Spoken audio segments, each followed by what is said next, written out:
శ్లోకం 13 ఆహుః త్వామృషేః సర్వే దేవర్షిర్నారదస్తథా అసితో దేవలో వ్యాసః స్వయం చేవ బ్రవీషి మే.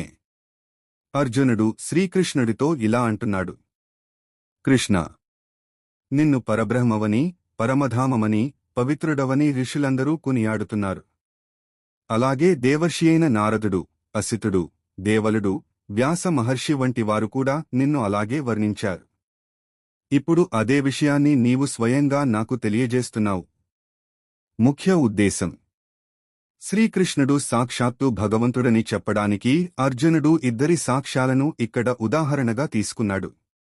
మహర్షుల వాక్కు, త్రికాలజ్ఞులైన ఋషులు చెప్పిన మాటలు. భగవంతుని వాక్కు, స్వయంగా కృష్ణుడు చెబుతున్న పరమసత్యం. శ్లోకం 14 సర్వమేతదృతం మన్యే యన్మాం వదసి కేశవ నహీతే భగవన్ వ్యక్తిం విదుర్దేవా న దానవాః.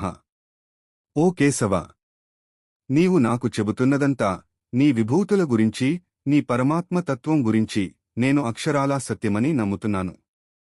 ఓ భగవంతుడా, నీ అసలైన స్వరూపాన్ని లేదా నీవు ఆవిర్భవించే రహస్యాన్ని అటు దేవతలుగాని ఇటు దానవులుగాని గ్రహించలేరు. విశ్లేషణ: పరిపూర్ణ విశ్వాసం. అర్జునుడు ఇక్కడ ఋతం అనే పదాన్ని వాడాడు. ఋతం అంటే మార్పులేని పరమసత్యం.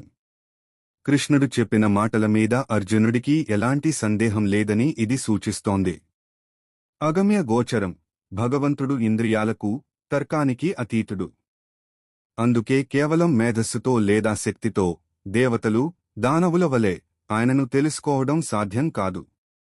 కేవలం భక్తితో, ఆయన అనుగ్రహంతో మాత్రమే భగవంతుడిని అర్థం చేసుకోవడం సాధ్యమని ఈ శ్లోకం స్పష్టం చేస్తోంది.